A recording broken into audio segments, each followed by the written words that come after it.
دو عبادتیں ایسی ہیں جنہیں اللہ نے غریب اور امیر سب پہ فرض کیا. ایک نماز ہے، ایک روزہ ہے. یہ بنیادی اراکین کی بات کر رہا ہوں، جو اسلام کے بنیادی 5 ارکان ہیں. کلمہ طیبہ لا الہ الا اللہ محمد الرسول اللہ بنیاد ہے. اس کے بعد 2 عبادتیں، نماز اور روزہ. امیر ہے تو تب بھی فرض، غریب ہے تو تب بھی فرض. 2 عبادتیں ایسی ہیں جو صرف صاحب حیثیت پہ فرض ہیں، جس کی حیثیت نہیں اس پہ فرض نہیں. زکوٰۃ اور حج. سورہ بقرہ پڑھیے، حج کا تذکرہ ملے گا. آل عمران پڑھیے، سورہ مائدہ پڑھیے، سورہ توبہ پڑھیے، سورہ حج پڑھیے. 5 صورتوں میں آپ کو حج کا تذکرہ ملے گا. اور صرف تذکرہ نہیں، سبحان اللہ، میرے اللہ کو پتہ تھا کہ یہ کلمہ طیبہ کی قدر کریں گے، نماز کی بھی قدر کریں گے، روزے کی بھی حیثیت کو سمجھیں گے، زکوٰۃ کو بھی کسی نہ کسی درجے میں سمجھیں گے، لیکن حج کے لیے نہ ان کے پاس وقت ہوگا، نہ ان کے پاس مال ہوگا. میرے اللہ کو ان بہانوں کا پتہ تھا، اس لیے 5 اسلام کے ارکان میں سے صرف ایک رکن ایسا ہے جس کے نام پر قرآن مجید میں سورت ہے. کلمہ طیبہ کے نام پہ سورت نہیں ہے. لا الہ الا اللہ محمد رسول اللہ کے نام پہ سورت ہے. 114 صورتوں میں سورۃ الصلاۃ نماز کی صورت ہے، سورۃ الزکاۃ ہے، سورۃ الصوم روزے کی صورت. لیکن آپ پڑھیے سورۃ الحج، مستقل سورت کا نام سورۃ الحج ہے، جو یہ بلا کے ہمیں کہہ رہی ہے کہ جب تم قرآن پڑھتے ہو تم حج کی حیثیت کو کیوں نہیں سمجھتے. زکوٰۃ کے لیے نصاب ہے، قربانی کے لیے نصاب ہے، فطرانے کے لیے نصاب ہے، لیکن حج کے لیے کوئی نصاب مقرر نہیں ہے. اتنا سونا ہو، اتنا چاندی ہو، نہیں. حج کے لیے کیا نصاب ہے؟ وَلِلَّهِ عَلَى النَّاسِ حِجُّ الْبَيْتِ مَنِ اسْتَطَاعَ إِلَيْهِ سَبِيلًا. اس کے پاس صرف آنے اور جانے کا اور وہاں قیام کا اور پیچھے گھر والوں کی کفالت کا خرچہ موجود ہو، اس پہ حج فرض.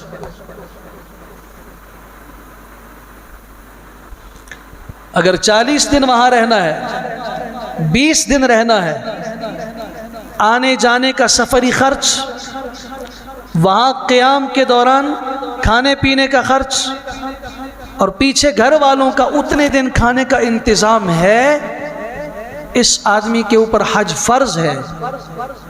اب اپنے آپ سے خود سوال کر کے پوچھئے کہ کتنے آدمی ایسے ہیں ہم میں سے جن کے اوپر حج فرض ہے.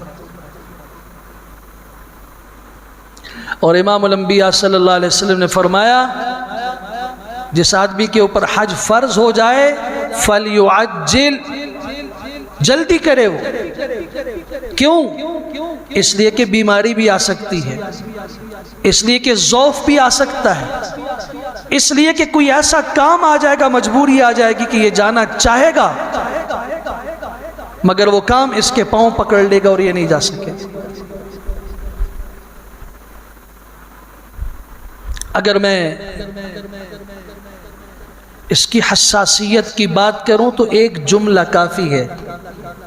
حضرت عمر بن خطاب رضی اللہ تعالیٰ عنہ نے فرمایا میں نے ارادہ کیا کہ میں تمام اسلامی شہروں میں گورنروں کے نام پہ خط لکھتا ہوں اور ان سے کہتا ہوں جس آدمی کے اوپر حج فرض ہو چکا ہے اور وہ حج نہیں کر رہا، اس سے جزیہ اور ٹیکس وصول کرو کہ یہ مسلمان نہیں ہے. میں نہیں کہہ رہا. تفسیر پڑھی علامہ جلال الدین سیوطی رحمۃ اللہ تعالی کی الدر المنثور، تفسیر پڑھی ہے عالم اسلام کی مستند ترین تفسیر، تفسیر ابن کثیر. میں نے ارادہ کیا ہے جس پہ حج فرض ہے وہ حج نہیں کر رہا، گورنر اس سے جزیہ اور ٹیکس وصول کرے جو غیر مسلموں سے وصول کیا جاتا ہے. فَإِنَّهُ لَيْسَ بِمُسْلِمٍ، یہ آدمی مسلمان نہیں ہے.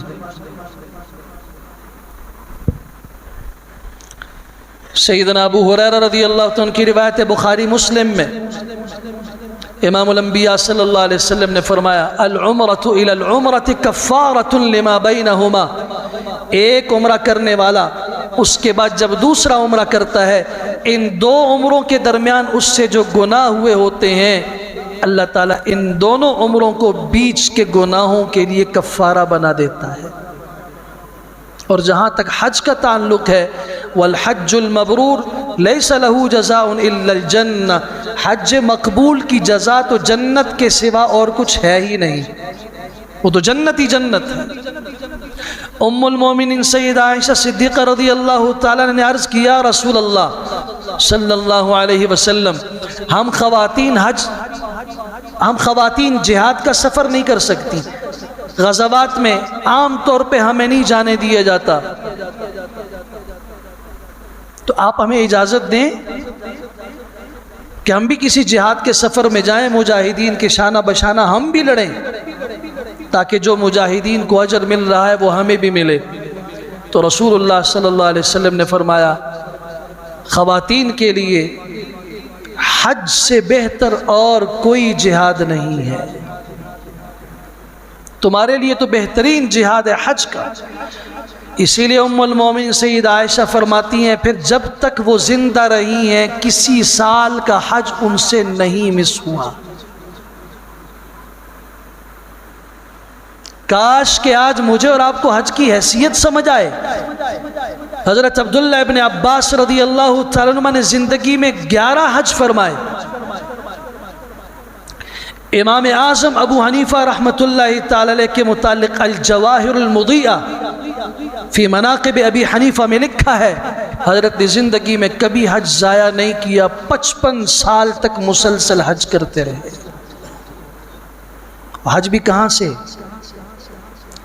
کوفہ سے، جو عراق کا شہر ہے، کوفہ سے مکہ معظمہ، اور پھر وہاں سے مدینہ منورہ، اور وہاں سے واپسی۔ 55 سال تک حضرت نے کبھی حج کو ضائع نہیں کیا۔ مشہور محدث ہیں سفیان ابن عیینہ رحمۃ اللہ تعالی علیہ، طبقات ابن سعد نے الطبقات الکبریٰ میں لکھا ہے ان کے متعلق 60 سال تک حج کی، 60 حج کی۔ اور جب بھی حج کرتے تھے واپسی پہ بیت اللہ کی چوکھٹ کو پکڑ کے رو کر کہتے تھے اے اللہ مجھے پھر اپنے گھر بلانے کی توفیق عطا فرما، پھر مجھے توفیق دے کہ میں آپ کے گھر میں آؤں۔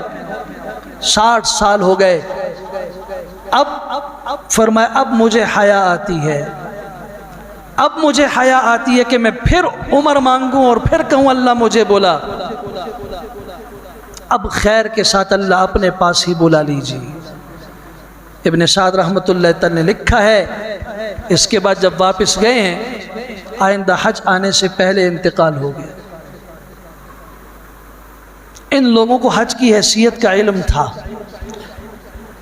سفر پیدل تھے، مشکلات تھیں، راستے کی گرمیاں۔ اللہ اکبر۔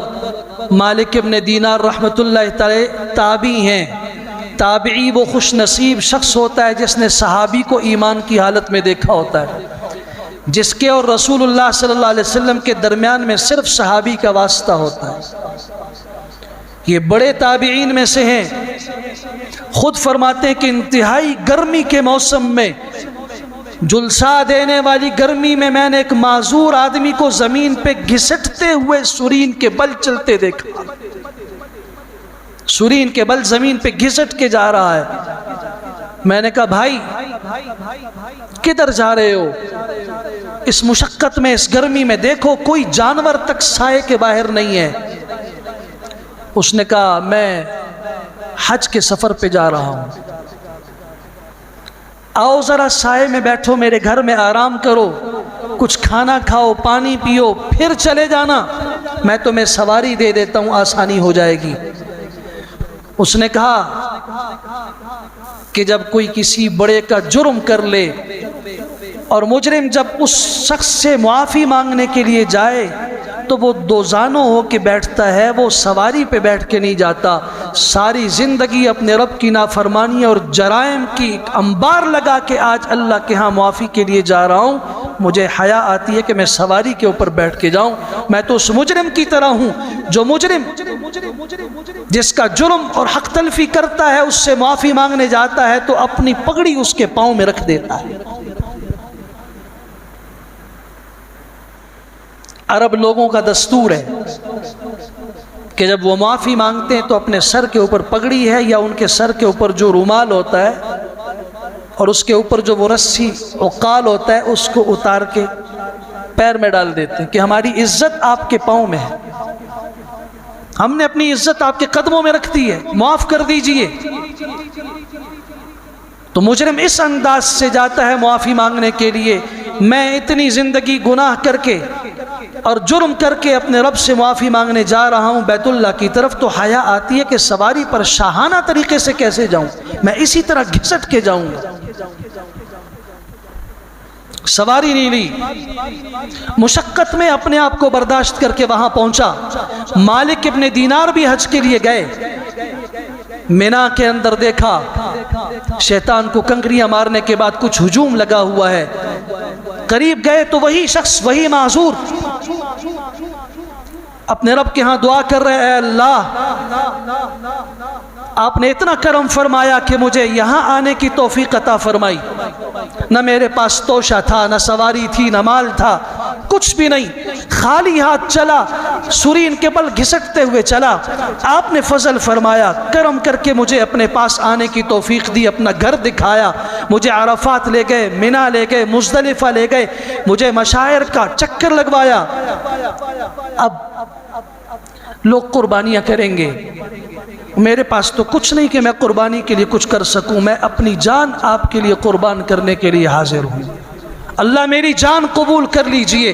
اس کی زبان سے یہ کلمات نکلے اور اس کے ساتھ ہی اشہد ان لا الہ الا اللہ وان محمد الرسول اللہ کے کلمات نکلے، اللہ کو پیارا ہو گیا۔